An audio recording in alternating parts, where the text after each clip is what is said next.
nyala no vinyo ma de kukunami enyanye ala magaito enyaya magaito nadiba maune wo ndele fa gbe ma to hela nadiba nyaya magaito oto Mema masia de ola gbe ya la madiba na jagba kwalem tie na se na folo ogu me besia gbe na no do kundo jina ola akpe hallelujah bebia keke na o egbe fam keke ya nyamri bi da fam keke bebia be to kunyena o keke sike Yehowa mawento edide mele foto o me oyire to hela nanye ya keke to hela na o nyakro ogbeya hallelujah eba betiba na fumu de kola fima bi resia eba mauwo God hallelujah yeah maugala hallelujah yeba enyanya gbana lo vinye yebi gbe ba gbokwa ma gbe mi di apo America mete anoro yeba America mete ho anusia lo vinye mauga onye nemi ve gbokwa hallelujah maune kbere nge kloti enyanya mugwa ito gbere chete fuo mena fofom sendira no fi obubuo hallelujah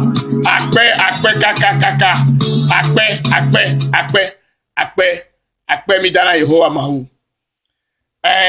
novi be probe enyanya mugwa ito enyanya la mega ito popode o ala bana esi me fole abaji le nde yala ma ugbo yale nam nyima cho te opopere o me bre no ho bana o yomi ba mi anyenya enyanyu afa nkudoji fa namu eno kudonya ajinami yeta o yomi do yeta e me bre na no vinyo gasia ko na american gba yo be papa o ma wo yimi papa bro la manyona o no vi manyona o de Kristo me ma oposu bola de kata mi nye yemak pe o ewo amek pe mi kata ma we pe o mi kata na mi ade wu mi konti réciproquement le akpa ve o kata me mi atoyo mi no vi no vi fa me de kukuna amesio yo mbe papa nyeme me de kuku mi ga yo ne ko ke mi me de kuku be mi yo mbe bro la fa mi yo mbe pastor fa mi yo mbe osofo fa mi yo mbe ma fe enyalo kujina me fa mi yo mbe Yesu yo fa mi yo mbe komi fa ejojinam so enkomo si yo papa me de kuku na mi ga no yo ne ko akpe me enya ke me to dem me na mi tutugba bo ndele me diba ma don kujina mi ma oto na le fofo ya me hallelujah me diba na hutorenti nyere na se ngai ma chi jirenti o me diba ma gbo jirenti aba eleve vere na nyekpri o enye mi afa agbefe tomati enye nuke la pere nyekpri onti kenye nyala ke la toma na be mi akomia no edede no me mi ma da si bana fufure kana ba fulmi aklomi de baramo hallelujah amen ma di ba matono ogbebere amadele adamvo donao ni amati ba madon kujina o le egbe fon keke mi la fon keke ya me amadele afialele adamvo donao amesi doa adamvo na ehavila iya ele alo ya ele kudine madiba na senya gomana mle egbefa keke amanyure amadele adamvo do na onovinye alo ele enyale etomavana o kenye adamvo yedo mu le na o kematoma adechi o yete me gbuletire nu balade amesi doa damvo na ehavila ye le kudimne amesiam skelua da mvona ehavila ye le didibana ehavina ku ne mega po agbo amele le adam vodo na o no vinye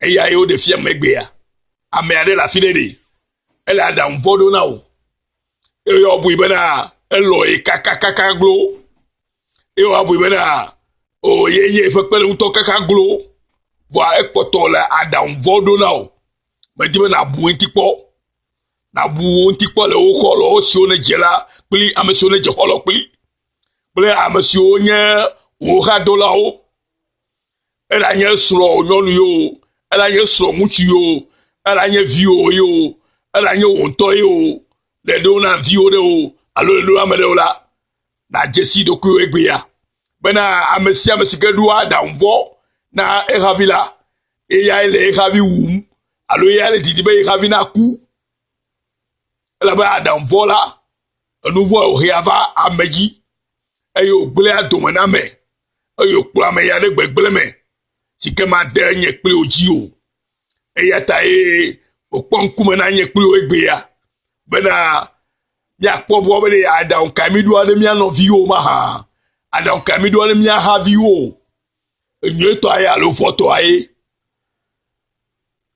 yema dibe na dengbele ntile egbe pen kekiame wale be mi ata isenu ya gome gba yide jila me di mi akro mi ide e bible me mi ide e Hiob fa gbale eta me ve Hiob fa gbale eta amevelia pupu ya masire kea ne mi akle la fima mi ase alléluia Hiob fa agbale eta ameve pupi amasi de keyame tete sro agbo ne bena egale wo blibo nyenye me de asikoa tete sro anyonu gbo ne bena li egale wo blibo nyenye me de asikoa gbe mawu ne na ku epoleke Hiob fe sro kenya sro anwede be sorry o avo amawu eye sorry mo lo anuvo di wowo ye sorry enya mesika nya lu tefo ola eyo vo amawu eyo chirivo eye o lo agbele mawu afiye no me alo tete popo no me si o va gere fa gbeme eyo va trozi nu nyonu le swa nyonu fo kume eye tete so egbo nya bara ya nya vodi ya ni tete so agbo ne bena egale owo blibo nyenye mele asikokoa gbe mawu ne na ku eyo Hiob fe so kenye so loloto ke o de yo jivi evinyonyo eya egbela evala dam vode na sroa le so fa situation me ke o leta eye o le gbogbo ne benade so nye loloto ni porala egalewo blibo nyenya mele asikoa egalewo blibo nyenya mele asikoa gbe mawu ne na ku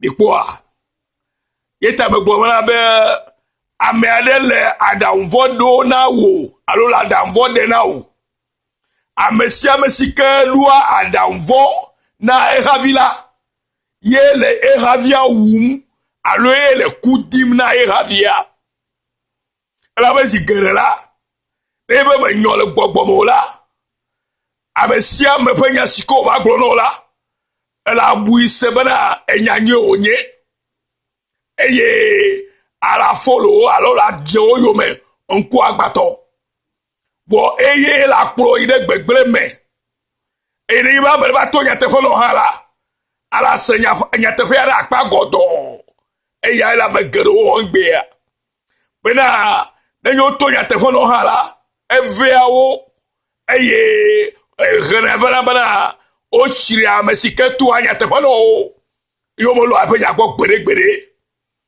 eye wo lo ame si ke bleawo ke la kplɔ wo de gbegble me la eye wo yo mo dzena o ba yo gbɔna bena ame ma le ye lɔ wu nɔvinye mawo ƒe vi mawo subɔla mele gbɔgbɔ na wo be ɖe ame sia ame si ke ɖo aɖaŋuvɔ na ehavi la ye nye ehavi wula ne nɔvi woa le agbe ɖe nɔ menyo ɖe yi gbɔna to ɖe be nɔvi nye agbe ke nɔ le menyo nu ya ke le wɔwɔm ɖe mate ŋu de dzi o nyɔnu o ŋutsu o evinɔ o kenye vinyanu ate ŋu xlɔ nu enɔ faa o ŋutsu ate ŋu xlɔ nu srɔ̃ faa o ɖekakpui ate ŋu xlɔ nu dada alo fo faa eye alo la xlɔ nu le enu nyame ke la te ma de dzi eye w'atɔ ma nɔ agbe eye w'atɔ kpɔ agbe ƒe vi ɖewo katã na wo ŋutɔ hã ƒe vovo kpɔkpɔ gake gbe la ame geɖewo ela nye ŋutsuwo ela nye nyɔnuwo ɖe srɔ̃ la woɖo aɖaŋuvɔ ɖe wo srɔ̃wo ga ɖe wo me kpena woe le ame mawo gbɔ kpɔm gbakpɔ wo gbɔ o nu si ke wɔwo le ma la mele ŋkɔgbe yi gbe na wo woɖo aɖaŋuvɔ na wo srɔ̃ ŋutsuwo nyɔnuwo ɖo aɖaŋuvɔ na wo srɔ̃ ŋutsuwo ke la kplɔ wo de ku me ne ye baraba tsɔ ɖe dzi vɔ la woava lɔ bu fɔ ame bubuwo vɔ wo ŋutɔ ye wɔe edze be wo ke nya be nya mawu ekpɔ leke ye mawu ve nuwo ɖo ve miakple ƒomea nu ɖo eye egbe la ɖewo hi mi kpɔ nuwo le ɖuɖu eye nuwo menyo na mi bɔkɔ mi ɖua ya kpɔ alo menyo na mi kpɔ va yi gake situation ɖe va ɖo koa eɖo aɖaŋuvɔ ɖe srɔ̃ ŋutsua alo nɔnɔme ɖe va dze me ɖa koa eɖo aɖaŋuvɔ ɖe srɔ̃ ŋutsua alo nɔnɔme ɖe va dze koa eɖo aɖaŋuvɔ ɖe srɔ̃ nyɔnua alo eyi ɖe va ɖo koa aɖo aɖaŋuvɔ ɖe viwo ke ne dzi alo eyi ɖe va ɖo koa eviwo aɖo aɖaŋuvɔ ɖe na o ko eŋlɔ be nu siwo katã mawu wɔ no va yi kpɔ eye tete afolo aɖaŋuvɔ ma eye ke va kplɔ de ku me eye te me gblɔ be na ɖo kunya ya dzi be ɖe le ame ɖe sia ɖe si ke ɖo aɖaŋuvɔ ɖe nɔvia la ye le nɔvia wum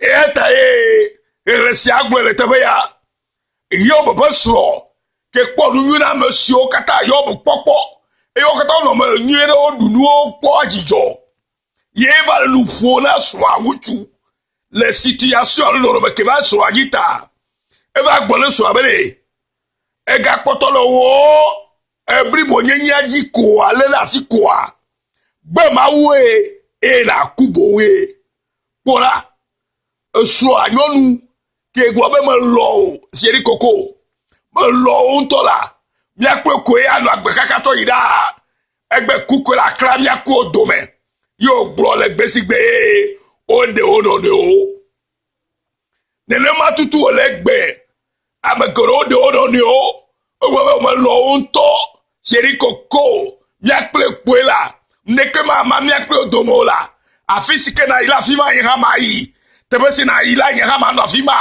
eye miakple koe ye srɔ̃ kple srɔ̃ ɖaa vɔ tetea ga ɖe me va ɖo koa esrɔ̃ ma trɔ zi enu nyɔnu na o eva trɔ zi nu nyɔnu na o abe si ke Hiob va trɔ zi nu nyɔnu na srɔ̃a nyɔnua le si ya eye wògblɔ nɛ be ɖe egale wo blibo nyenya me ɖe asi koa Hiob srɔ̃a gbɔgbɔ be Hiob fo nye ne le gale wo blibo nyenya me ɖe asi koa gbe mawu ne na ku boŋ mi kpɔ la mi le kpɔa amegbetɔ na ɖo aɖaŋubadavɔ ɖi ɖe srɔ̃a ke nye srɔ̃a lɔlɔtɔ enea nenema tutu wòle egbe le xixia me Et amero gogo ami. Et il m'avait olo yo ple le ha le kame. Yo le ha dom. Et le maka gare chochi yo me. Amene la ba konse be kwa la ba chochi ma o. Ne chochi ma la ila ke bo kumbom. Mi kola ala kwa. Ke ye paso ma ye bo chochi ala ila ke kumbom. Me le kudina wa. Agbe ogbo na yi. Obe na no agbe na chi agbe la. E ya be o. Ne ye rama me ma yi. Alo paso ma ila gbo mo yana ye ma se. Afi akode la. Ke na kubo ya toro. Ke me ga yo di kuna o. Ma wa ifo nu re do no vinye. Me ga le kudo nu ya oji no ke. Be na konyu re be na de. Amekela da undo na wo ma ha. Wo to lo ku la dam do no do ku wo lo. Eso nchu la dam do no lo. Eso nyono la dam do no lo. Alo vio la dam do no lo. Alo we le vio adam do na vio wa. Alo o la dam do no do ku wa. Po be adam do do kata le. Onyo atem de jo aton na gbo wa. Ne ma tom na gbo la. Ke je be na gbo la dam vo si ogo kaba. Ne na tro de agbe unti na agbe popo. Amen. Ela bena amesia sike du adam vo ne havila. Ye din ele novia ou ele ou. E yo be sotona so abene ku. Ebe so ku. Novie. Amekele di be na ku. Amesia sike du adam vo na la. Ye di be na ku. Wo ma obi na no agbe. Na toku ho me han kakala. Na ga no agbe na di na se. De ye ponu kundo onti nai. Ne amona to trojime. Vole. Ame barama kere chiore. Kebe dibe na yi kode. La kodu ke wa nyuto. Ne lu bara wa chabe o enyu ne ma. Ne lu bara wa chabe o enyu ne ma o ya fo nya jo. Ne na mo le gbe le one of your team. O ya nya ojo. Eye am mo to ngbe o fo fu le dudu hata. No le nya te fe gbo lo mo sia la o mo lo nya te to lo fo nya o. Na ya be gbogbo bubu le contrôler àwọn mo fa gbe. Lo fi yan me le yo me la tokolo nya mo la tokolo to me. Ye ma blo kura nu ke ma o le gbogbo na vivie to le togo vio. Ko le togo yigbaji, ko le gbeji. E ya enye sia. O la da vodo na o lo fi yan. O di mo achro. O di mo na bura le yigbaji. Ma o do gbere la gbo to mo di mo apon gbo to se le famo. Vo we la jaye na o. E na kpoko na bele adam se na kodo lo lere ejo adam nyolo alada mvoya ovio no hiena mi lo no hiena mi la bana ma o po ya kolo gbogbo na mla le togo vio va gbanti la enye lu ke enye ba mi anyo togo vi na nyo kaba togo vi na nyo le be nyama to jaro nye to afo mo nyamore le kaba to ba jaro mo bo ma po mo ro. Pour la justice, madame la tout comme le code de tout bas. Afine ma va ide, afi bo aglo po yen lo wa. Wo na ton code de. Wo le ya po me to ko yo to vi o le gbe asem. Na mo code lo le ke ma tan ko la, du mo bo vi wo na code de ro. E ya tes ke mo lo se ya hala. Me twa to is do la sisi akon manam. Be ma no gbe fa dem le to ko vi le pepe na se. Le du le gbe ke mo le.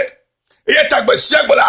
Me dia ma connect kukudo togo vio kata le vo WhatsApp oji ne no vi le poto me po na me le kukure na chofa number ri amfa ne ma connect kudo le WhatsApp yi ne na so gbese fa ma unya ya o na ife le popo kaba la ba vori to la ha oji me sike di me la kula le gboba la da vodo na o e di me na ku ka ke ye wa be ma ku na no agbe be na chi agbe.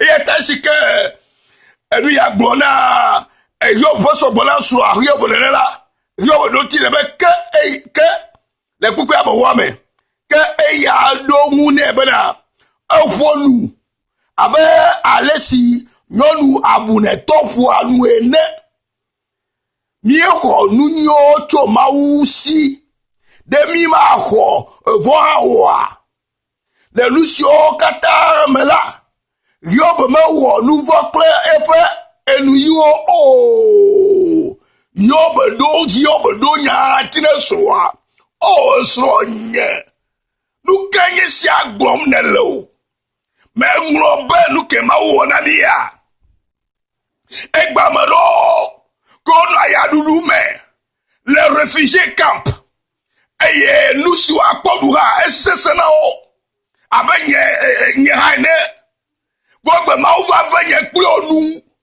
eye va la file la kpo nu du eye va la file be o cha gbe la ton gbo be e cha ile no ko esire ka adam vo ka gba le ododo na wo ne ma tore ma uti de ne o de le popo na so asi oblibo ma ha la no vinye oh nu katara potolo jime sem eye wo potolo adam vo do na o yo le be la ku ya la ku o mo be na no agbena ila tokovi la yigba le pepe ji le osi la yigba ji o le Canada yigba ji o la America lu to mo yo le luka Germany yigba ji o le France yigba ji o le dupoti o kata me ki ga mo goto yo le Togo yigba ji o la o enya ya le fafana le gapo voya me gbogbo kokwe dombe ma gbonya ya no ne me gachi me gbere ne ona ga poto na dan vodo na ore ne ona kplo de kumo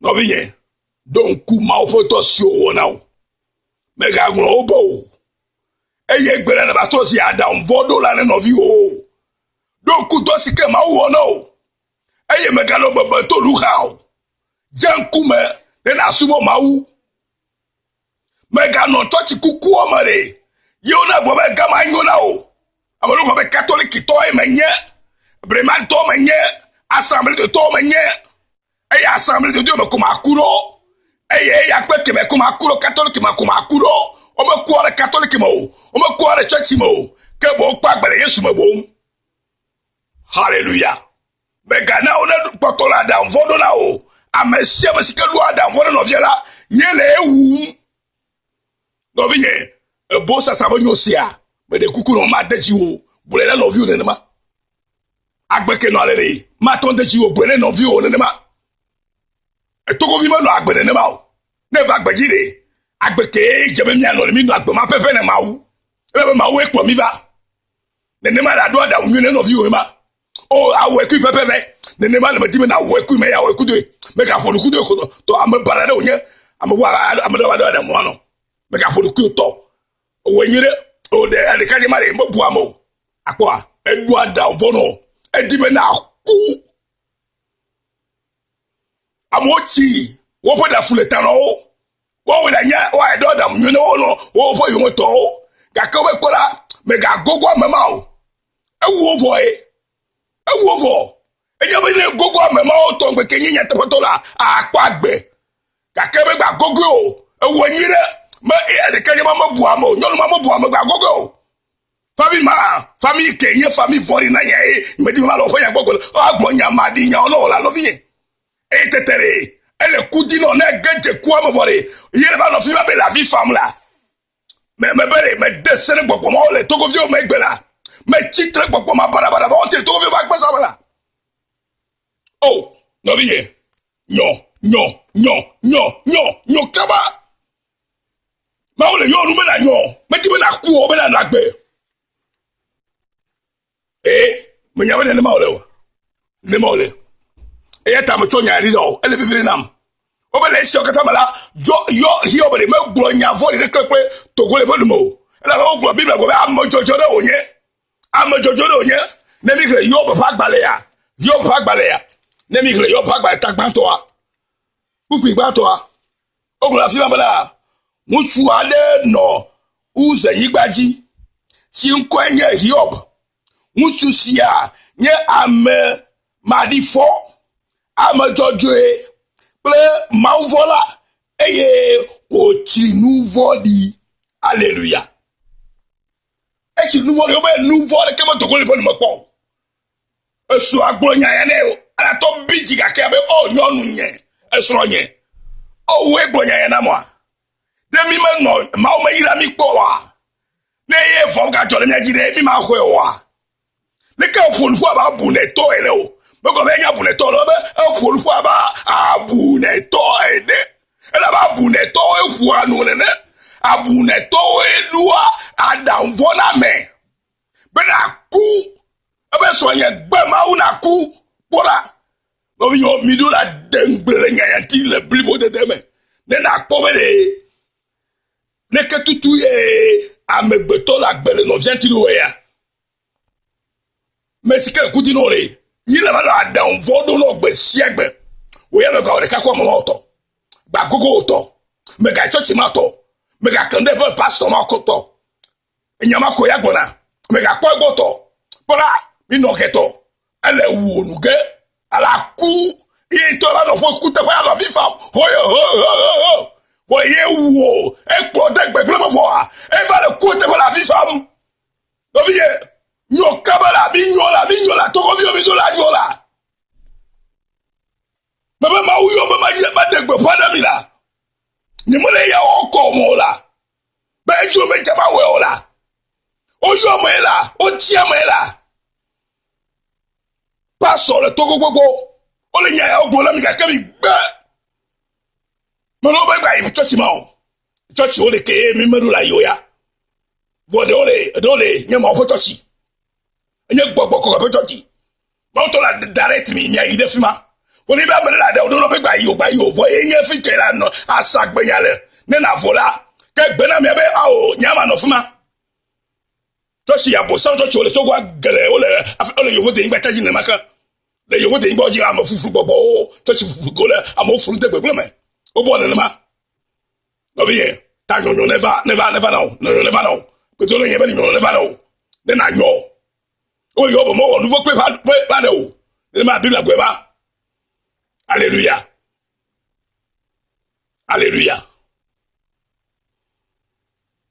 sa femme lui dit tu demeures ferme dans ton intégrité maudit Dieu et meurs voilà mais na profiter ma onaku maudit Dieu et meurt. Comment? Mais Job lui répondit, tu parles comme une femme insensée. Quoi? Nous recevons de Dieu le bien et nous ne recevrions pas aussi le mal? En tout cela, Job ne pécha point par ses lèvres.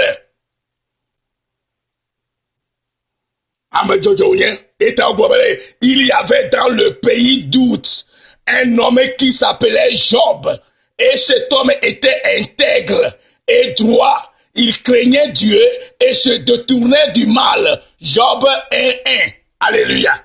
Cela veut dire que si tu crains réellement Dieu, tu dois nécessairement te détourner du mal. Cela aussi veut dire, si tu crois réellement en Jésus-Christ, tu es authentiquement délivré de tous tes péchés. Amen. C'est ça la bonne nouvelle. Mi jesi ame tuwa la dan vodo na mi. Mi jesu kaba, ne mi agbenya no, ne na agbonya sike yo bo gbona so wale fiya. Bela nyonu, leke ma nya lu video ma ha. Wo ye le maga nouveau. La ba me jojo enye. Ne karo ti ko ala chenu ala nouveau fifilai. Amamo le ti ogbe siegbe, wo bo lo nu. O le blonu la ku. La me se que ya no vie la cho ma o je si je bola ala me awe.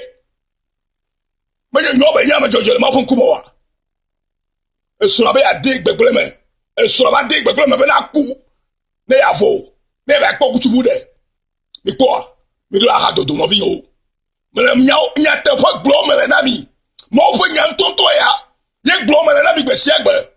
Ye me pa nya gbona o luke ma o tole me ma gboro ma to don kuru jina mi la ye me to do an kuru jina mi ta gba no fi ma na no ale nam de ya mo tro le yesu ti egbe tro de le o se la ngbaji le bara to nto ya me di mo kenyo si da ile true forgiveness mission na me ne na se agbenya ntonto ke la tuka o ye ma blo ma fa menye ye ma ye gbevuo que on a la kwata mo nye ma fo subola o imo wala ne ma o ma to nya te fo no na ko se la to le ma on ti kaba Pour les mecs prenons avec les caméras, quelque part pour on t'abo.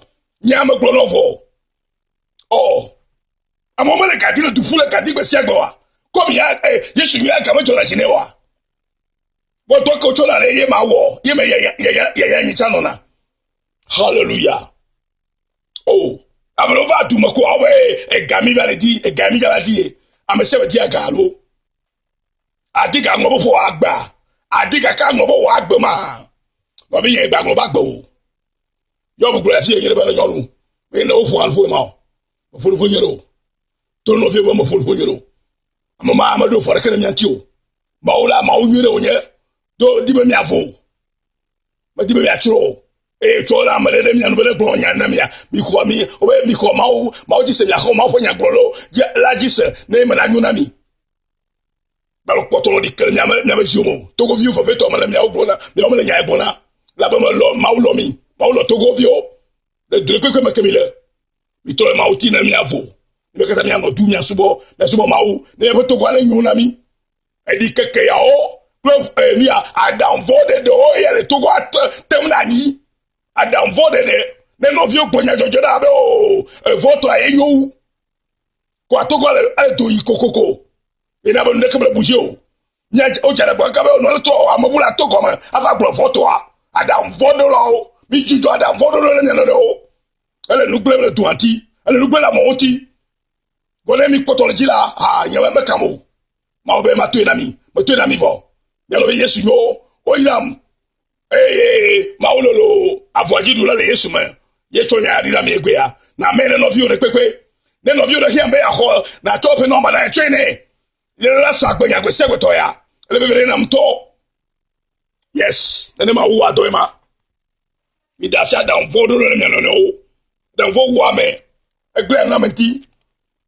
Nous que ma ou yo here play your power for me o nyo for me ya so ababe adek patakle oto me na garema do ko amro ne o so over ya vide du ko evo o to susu barabara o de ma yi la fiboa de ma gbe so yesia na gbe ke mi to ko be jare mo gbo be se di koko a aba to isara kako na we a ke ba to isara koko no ro abe se di koko jale o be isara koko no kata wona no ole solo wa papa ngo gba yi va le tube je vi o di le bo me ma o fa me ni ya e ko be mi na catholic mi subo na ma we mi nya ma we mi nya ke o de na ma fa nya go me do i go me de yin ya ka ma o yo be na nya ifo $.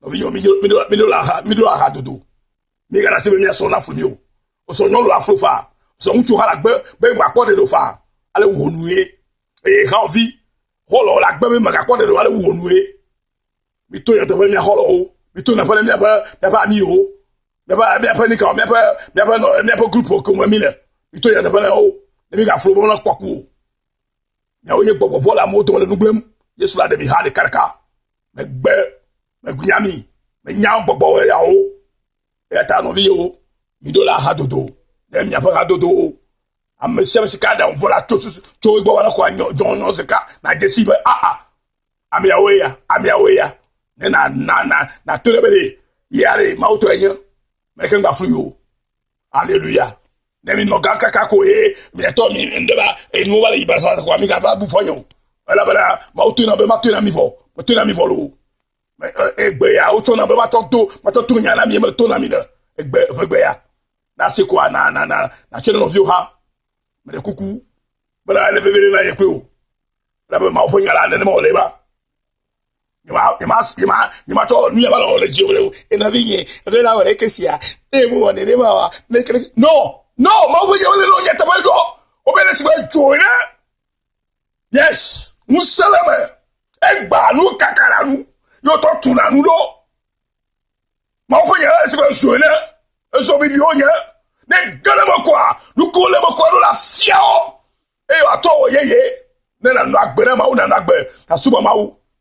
Gamo va gbele ye nyeba o lo ada voji ye o diabo ne ku yo kuwa wa va no te va no nuklem ya we ya mi da sha gbama no kaba le mi atore Yesu tin agbe popo le Yesu fon come ano yo le wa fo to gona le ko lo gbe chasi do am kai ne yo vai na o de kaklo no view kaba Mais là, maintenant, on est cas. Il y a des balles sur les yimé, il y a un coup de l'écran. Et on peut y boire, tourner, mais on vient nous qui a un coup de manioa. Mais dans ce moment, il y a un vol de l'eau. Elle a besoin de un tigre. Mais à quoi, me porte quoi, et tu n'as pas de show. Et tu les bananes. Donc, on a vu moi, là, on boit des coco. Mais là, oui, mais là, 10 volets. Mais là, doit voler. 3 jibes. Mais là, doit avoir une nébele. Il y a qu'à des bons. Il y a taillé, mais il y a un yomdo. On est amis, et ça, bye bye.